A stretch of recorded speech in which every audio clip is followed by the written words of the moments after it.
दोस्तों कमेंट आया है कि ये मशीन जो है सब कपड़ों पे चलती है, लेकिन दोस्तों ये जो लेगरा कपड़ा ना इस कपड़े पे नहीं चलती, जो खींचने वाला कपड़ा है ना इस कपड़े पे नहीं चलती दोस्तों। और दोस्तों ऐसे सारे कपड़ों पे चलती है, सूती हो या कैसा भी कपड़ा हो, बस ये खिंचते हुए कपड़े पे नहीं चलेगी, बाकी सब पे चलेगी। ठीक है दोस्तों, और दोस्तों यही कमेंट है इसका, और हमारा जो टॉपिक है ना वो यही है। तो दोस्तों आज मैं आपको ऐसी इसके बारे में ऐसे हिंट देने वाला हूँ कि दोस्तों ये तो कुछ भी नहीं खिंच रहा है दोस्तों, ये तो कुछ भी नहीं है, लेकिन होता है ना लास्टिक जो इतनी लंबी हो जाती है दोस्तों कि उस पर भी मशीन सिलाई करेगी और टाप नहीं मारेगी। तो दोस्तों वीडियो में अंत तक बने रहें और मैं आपको पूरी डिटेल के साथ में बताने वाला हूँ कि लेगरा कपड़े पर चलाने के लिए हमको क्या क्या सेटिंग करनी पड़ती है इस मशीन के अंदर। दोस्तों आप देखना, आप जब आज इस वीडियो को देख लोगे ना तो आज के बाद आप कस्टमर जब आएगा ना तो बेधड़क होकर कह दोगे हाँ हम इस कपड़े पे सिलाई करके दिखा देंगे। तो दोस्तों चलो मैं अब सबसे पहले आपको इसकी सिलाई दिखाता हूँ, इस पर सही चलेगी और इस पर टाप मारेगी, फिर मैं आपको बताऊँगा इसमें क्या क्या करना है। तो आप देख सकते हो ये कहीं पे भी इसने टाप नहीं मारा है। ठीक है, बिल्कुल फर्स्ट क्लास सिलाई आई है। ठीक है दोस्तों, तो दोस्तों अब हम इस लेगरा कपड़े पे सिलाई करेंगे और आप देखना कि ये टाप मारती है नहीं मारती।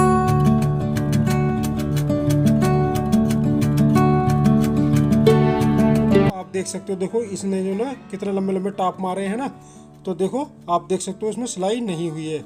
तो दोस्तों अब इसके अंदर ये क्या कमी है, अब हम इसको कैसे सही करेंगे, तो अब आप जो है फुल डिटेल के साथ समझ लो कि मशीन को कैसे ठीक करते हैं कि इस वाले कपड़े भी ये सिलाई करें। तो जब मैंने सिलाई करी थी ना तो देखो एक कपड़े पे तो बिल्कुल सही निकली थी, उसका टाइमिंग भी इतना था, और दोस्तों मैं लेकरे कपड़े पे सिलाई करी तो उसका टाइमिंग भी इतना था, लेकिन लेकरे कपड़े पे दोस्तों ये मशीन टाप मार रही थी।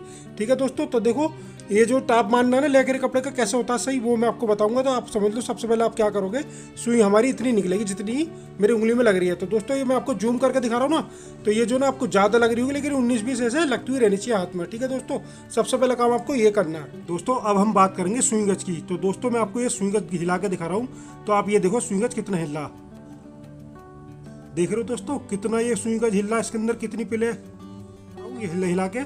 तो दोस्तों इसके अंदर जो लूजिंग है ना, हम सबसे पहले इसकी लूजिंग टाइट करेंगे, और लूजिंग टाइट कैसे होती है तो ये और देख लो आप। दोस्तों मैं आपको बता दूं, जब आपकी मशीन लेकर कपड़े पे चलाओगे ना तो इस गज के अंदर बिल्कुल भी लूजिंग नहीं होनी चाहिए, ये बिल्कुल फिक्स होना चाहिए। ठीक है दोस्तों, देखो इस गज को टाइट करने के लिए हम क्या करेंगे, थोड़ा सा इस पर एलपी लेंगे दोस्तों, इस तरीके से। देखो थोड़ी सी मैंने एलपी ली, ना की बराबर एलपी ली दोस्तों, और लेने के बाद दोस्तों देखो मैं इसकी जड़ में लगा दूंगा। ठीक है दोस्तों, जड़ में लगाते ही फ़ौरन इस तरीके से हम मशीन को हिलाएंगे, और हिलाने के बाद दोस्तों इसमें एक बूंद सरसों के तेल की डाल देंगे, जिससे गज हमारा चिपक न जाए। दोस्तों याद रखना जब आप ये एलपी डालोगे ना तो इसमें तेल नहीं होना चाहिए। ठीक है दोस्तों, तेल के ऊपर हमारी एलपी काम नहीं करेगी। तो दोस्तों इस तरीके से जो हम इसे चलाएंगे ऊपर नीचे, तो हमारा गज जो बिल्कुल जाम हो जाएगा दोस्तों। तो आप देख सकते हो बिल्कुल फिक्स हो गया। देखो अब तो मशीन हिल रही है, अब गज नहीं हिल रहा। ठीक है, पहले गज हिल रहा था, मशीन नहीं हिल रही थी। तो दोस्तों इस तरीके से देखो बिल्कुल जाम हो गया। तो सबसे पहले हम क्या करेंगे दोस्तों, लेकरा कपड़े चलाने के लिए हम गज को जो है इस तरीके से एलपी डाल के बिल्कुल फिक्स कर देंगे। अब हम बात करेंगे, देखो हमारी सुई के अंदर शटल में कितना गैप है, देखो देख रहे हो दोस्तों, ये गैप बहुत ज़्यादा है दोस्तों, ये यानी लेकरा कपड़े को छोड़कर सारे कपड़ों पर चलेगा गैप। ठीक है, ये मैं आपको जूम करके दिखा रहा हूँ ना, तो ये कुछ ज़्यादा ही दिखाई दे रहा है गैप इसके अंदर। ठीक है, लेकिन ये 19-20 ही गैप है। तो दोस्तों हम इस गैप को ख़त्म कर देंगे अगर हमें लेकरा कपड़े में चलाना है तो दोस्तों जो अब हम इसे ख़त्म कैसे करेंगे, तो दोस्तों ये और बता देता हूँ आपको। बात करते हैं क्या सुई का गैप कैसे ख़त्म करते हैं। तो दोस्तों देखो ये चुटकी ना हमारी नीचे थी ना, अब हम क्या करेंगे दोस्तों, इसको ऊपर ले जाएंगे इस तरीके से। ठीक है, जब भी आप सुई को मोड़ोगे ना, आपको उल्टे हाथ की तरफ करनी है, सीधा हाथ की तरफ करनी है सुई, तो दोस्तों आप है ना चुटकी को ऐसा ऊपर लेकर आए ना। ठीक है ना, अगर मान लो आपने नीचे ही अगर यहाँ पे चोट मार दी, कहीं पे भी चोट मार दी चुटकी के, तो दोस्तों आपका यहीं से गज है ना मुड़ जाएगा और आपका गज टेढ़ा हो जाएगा और आपकी मशीन खराब हो जाएगी। तो इन चीज़ों का आप ध्यान रखना, जब भी आप चोट मारोगे सुई हमारी ऊपर आ जानी चाहिए, यानी कि चुटकी ऊपर आ जानी चाहिए। ठीक है दोस्तों, अब देखो हमें सीधा हाथ की तरफ सुई मोड़नी है। तो दोस्तों देखो मैंने हथौड़ी कहाँ रखी है, तो इस तरीके से हथौड़ी को हमें ऐसा मानो ना, इस चीज़ का याद रखना कि गैप अगर ज़्यादा है तो जोर से चोट मारना, अगर हल्का है तो हल्की सी चोट मारना। ठीक है दोस्तों, एक बात ये होगी दोस्तों, मान लो कि हमने इधर सरका दी, अब दोस्तों मान लो कि जोर से हमारी चोट लग गई। ठीक है, इधर से हमारी जोर से चोट लग गई, तो दोस्तों फिर हम यहाँ से एक चोट मारेंगे हल्की सी, देखो इस तरीके से मारेंगे चोट। ठीक है ना, तो दोस्तों याद रखना, देखो अगर सुई अगर इधर आ जाए, इधर करनी है तो दोस्तों यहाँ पे चोट मारनी है, अगर हमें उल्टा हाथ की तरफ करनी है तो दोस्तों यहाँ पे चोट मारनी है। कब मारनी है, अगर ज़्यादा आ जाए तो। अब दोस्तों इसके बाद हम क्या करेंगे, देखो जब हम चोट मारेंगे ना तो इस वाली चुटकी को हम खोलेंगे ऐसे, और सुई को ऊपर को सरकाएंगे और यहाँ से चुटकी टाइट कर देंगे। ठीक है दोस्तों, तो दोस्तों ये इसलिए बता रहा हूँ, देखो जब भी हम चोट मारेंगे ना तो ये चुटकी हमारी ढीली हो जाती है और सुई हमारी नीचे आ जाती है। ठीक है दोस्तों, तो आप क्या करोगे, चुटकी खोलोगे, सुई पर चढ़ोगे और चुटकी टाइट कर दोगे। ठीक है, अब जो है हम इसका गैप चेक करेंगे दोस्तों कि गैप हमारा कितना है। अगर कम होगा दोस्तों तो हम दोबारा यहाँ से चोट मारेंगे, अगर सही होगा तो नहीं मारेंगे। अगर ज़्यादा चोट लगी होगी तो दोस्तों हमें फिर यहाँ से चोट मारनी है, ठीक है। अब मैं आपको गैप चेक कराता हूँ उसका। अच्छा दोस्तों, अब मैं आपको बताता हूँ। तो देखो सुई हमारी जो है ना, देखो ऊपर से नीचे गिर रही है ना, तो देखो यहाँ पे आई ना सुई, तो मैं इसका गैप बता रहा हूँ। देखो यहाँ पे गैप बता रही है 19-20 गैप है, यानी कि शटल में सुई लगनी नहीं चाहिए दोस्तों। इस चीज़ का भी आप याद रखना, ठीक है। और दूसरी बात देखो दोस्तों, ये शटल की नोक आई ना, यहाँ पे हम जो गैप चेक करेंगे, देखो यहाँ चेक करेंगे हमारा गैप कितना रहना चाहिए। शटल की नोक पे ही हमें गैप चेक करना कि कितना गैप रखना। अगर दोस्तों अगर इससे ज़्यादा गैप हुआ तो आपकी मशीन लेकर कपड़े पे टाप मारेगी। अगर इससे कम हुआ तो मशीन आपकी जो है ना, फिर मशीन धागा तोड़ेगी दोस्तों, फिर लेकर कपड़े पे भी धागा तोड़ेगी, ठीक है ना। तो इस चीज़ का आप याद रखना। देखो शटल को मैं इधर को घुमाया तो देखो यहाँ पे गैप नहीं है, 19-20 का गैप बता रही है, यहाँ पे भी 19-20 का गैप बता रही है। ये नहीं है दोस्तों कि शटल से सुई हमारी टच होकर चले, टच होकर नहीं चलनी चाहिए, ठीक है दोस्तों। शटल के बिल्कुल बराबर में से चलनी चाहिए इस तरीके से। मान लो आपने ज़्यादा जोर से मोड़ दी, यानी सुई ऐसे मोड़ दी तो ये शटल के ऊपर से ऐसे गिर रही है, तो दोस्तों ये भी ठीक नहीं है, ठीक है दोस्तों। तो देखो जैसे मैं आपको बता रहा हूँ ना, इस तरीके से आप जो है ये आपको इसका गैप बना कर रखना है। देखो यहाँ पे 19-20 का गैप ऐसे होना चाहिए दोस्तों, ठीक है। देखो आपकी समझ में आ गया होगा, मैंने दांते वाते सब खोल दिए इसके। तो दोस्तों आप जो है ना इस तरीके से गैप कम कर लेना। अच्छा दोस्तों, अब बात करते हैं कि सुई की लाइन कैसी होनी चाहिए। तो दोस्तों देखो आप इस सुई की लाइन को देखो मैं कैसे, देखा दोस्तों, यानी कि देखो ये उल्टे हाथ की तरफ से गिरेगी और सीधे हाथ की तरफ नीचे जा रही है।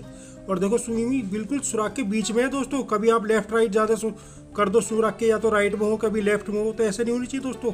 देखो बीच में ही गिरेगी, यानी उल्टे हाथ की तरफ से गिरेगी और सीधे हाथ की तरफ जानी चाहिए, ठीक है दोस्तों। तो आप देख सकते हो इस तरीके से आपको सुई रखनी है, ठीक है दोस्तों। अब मैं आपको एक और बात बता देता हूँ, सुई कैसे नहीं रखनी है, ठीक है दोस्तों। तो ये तो समझ में आ गया ना कि सुई हमारी इस तरीके से रखनी चाहिए। जब आप इस तरीके से रखोगे तो आपकी मशीन टाप भी मारती होगी ना, तब भी आपकी मशीन टाप नहीं मारेगी दोस्तों। सुई की लाइन आपकी ऐसा होगी तो, ठीक है दोस्तों।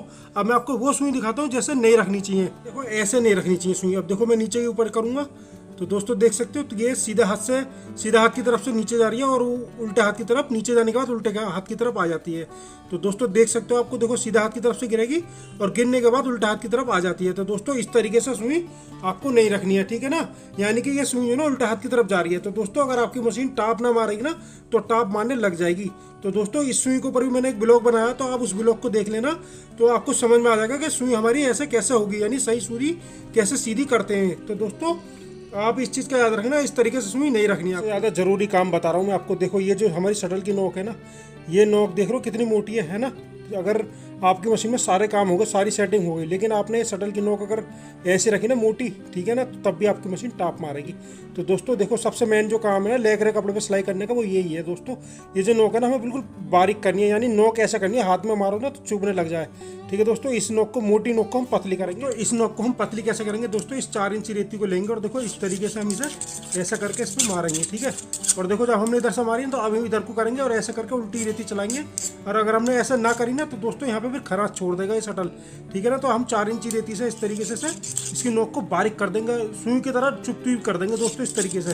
तो दोस्तों देखो इस तरीके से करना, पहले आप ऐसे मारना, फिर ऐसे मारना, ठीक है। उसके बाद में ऐसे कर लेना। तो ये जो नोक है, और देखो यहाँ पे जो ना साइड में यहाँ पे भी ऐसे मार देना, तो ये चारों तरफ से ना नुकीली नोक हो जाएगी आपकी दोस्तों। सबसे ज़्यादा मेन काम है दोस्तों इसी नोक का है। जितनी ज़्यादा नोक चुपती हुई होगी ना, इतनी आपकी मशीन अच्छी चलेगी और लेकर कपड़े पर टाप नहीं मारेगी। तो दोस्तों अब मैं इसकी नोक, तो देखो आप देख सकते हो मैंने इसकी नोक बिल्कुल बारीक कर दी, सुई की तरह, नोक की तरह चुभती हुई कर दिया दोस्तों आप देख सकते हो मैंने इसकी नोक है ना बहुत बारीक कर दी है और ये हाथ में भी चुभ रही है, ठीक है। और देखो यहाँ पे खराश भी नहीं है दोस्तों। अगर खराश होगी तो आप क्या करोगे, रेगमाल से है ना दोस्तों, पॉलिश रेगमाल से इस तरीके से यहाँ पे ना, अगर मान लो अगर खराश आती है दोस्तों, अगर खराश आती है ना तो यहाँ पे इस तरीके से रेगमाल से आप इसे सही कर लेना, ठीक है। लेकिन इस पर खराश नहीं होनी चाहिए।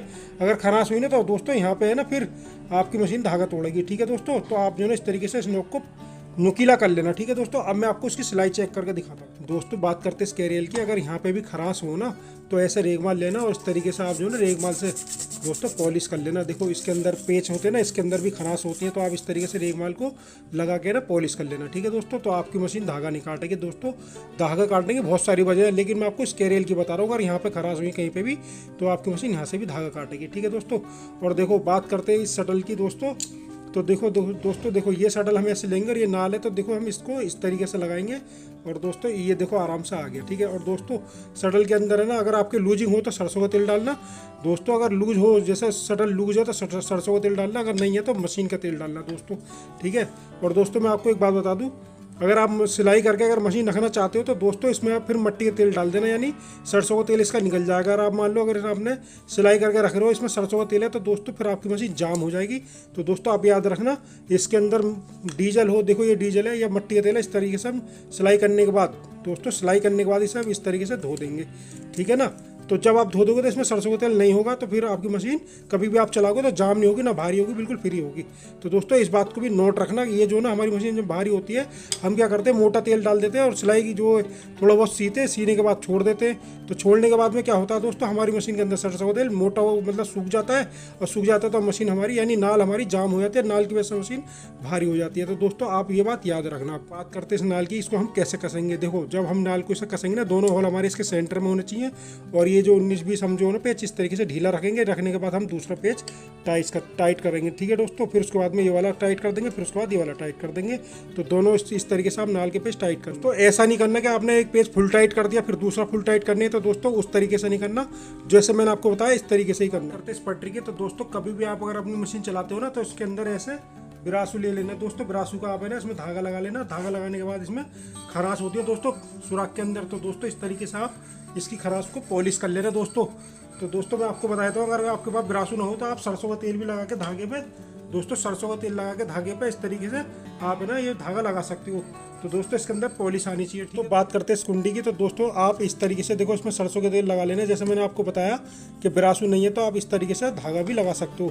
तो दोस्तों अगर आपकी मशीन 19-20 में अगर धागा काट रही होगी ना, तो धागा काटना आपका बंद हो जाएगा। तो दोस्तों जहाँ जहाँ से हमारा धागा निकलता है ना, तो वहाँ पर पॉलिश होनी चाहिए। दोस्तों बात करते हैं इस टेंशन की, तो देखो इसमें भी ऐसे हम धागा लगाएंगे। ठीक है दोस्तों, इसके अंदर से हमारे जो ना धागा निकलता है तो इसमें भी खराश आ जाती है, चलते चलते धागा है ना अपना गड्ढा बना लेता है। तो दोस्तों आप इस तरीके से इसमें धागा लगा लेना। और दोस्तों आप ये देख रहे हो, ये वाला देखो यहाँ पे मैंने जो उंगली रखी है, तो दोस्तों यहाँ पे भी आप धागा लगा लेना। ठीक है, तो यहाँ से जब आप ये सब काम कर लोगे तो आपकी मशीन में 19-20 भी धागा नहीं कटेगा दोस्तों। और दोस्तों देखो बात करते हैं इस पटरी की, तो देखो इसके अंदर है तो पॉलिश आ गई है। तो दोस्तों अब ये पॉलिश आ गई ना, तो ये मशीन आपकी फर्स्ट क्लास चलेगी। टेंशन में बिरासू या सरसों का तेल का धागा लगाएंगे तो ऐसे कपड़े से इसको थाली को साफ कर लेंगे। इसके अंदर तेल और बिरासू नहीं होना चाहिए दोस्तों। अगर तेल हुआ ना तब भी आपकी मशीन धागा काटेगी। इस कपड़े पर टाप मारा था ना इसने, अब हम इसी कपड़े पर सबसे पहले सिलाई चेक करेंगे।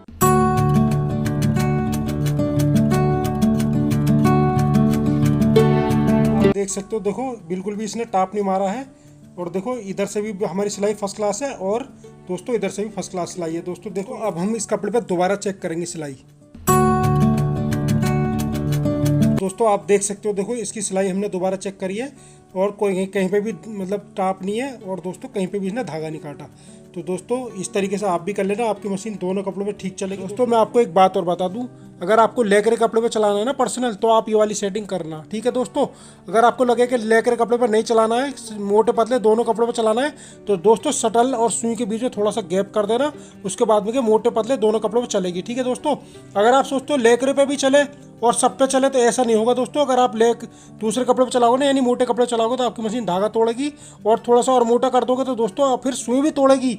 तो दोस्तों ये जो सेटिंग है, ये सिर्फ लेकर कपड़े यानी खिंचते हुए कपड़े पे ये सेटिंग करी गई है दोस्तों। अगर कभी भी अगर स्ट्रेचेबल कपड़े पे सीना हो तो आप ये सेटिंग कर लेना, इस पे ये बढ़िया चलेगी और टाप नहीं मारेगी। दोस्तों उम्मीद करता हूँ ये ब्लॉग आपको पसंद आया होगा। दोस्तों ऐसे ही मुझे आप कमेंट करते रहें, और मैं आपकी कमेंट पर ब्लॉग बनाता रहूँगा। और दोस्तों मिलते हैं फिर नेक्स्ट ब्लॉग के अंदर।